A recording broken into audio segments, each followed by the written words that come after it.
news sa IFM News. Good news muna po tayo. Locally made delicacies mula po sa seaweed patuloy na isinusulong po sa Balawan, La Union. Para sa good news yan, ikwento mo, Idol Ruru Hugotero. Hindi lang pang-ulam, maari na rin gawing panghimagas at sabon ang seaweed sa Balawan, La Union.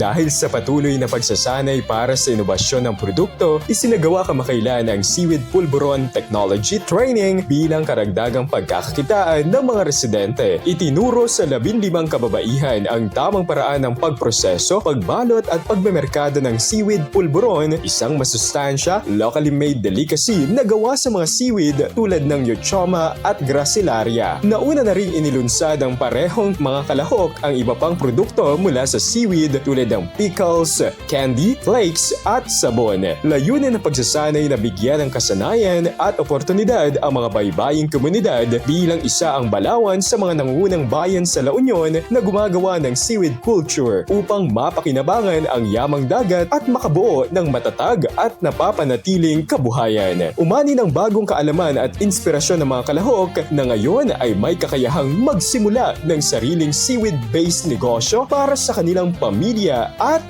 komunidad. Yan ang ating good news. Ako si Idol Ruru Hugotero, Tatak IFM. IFM News. IFM News. IFM News.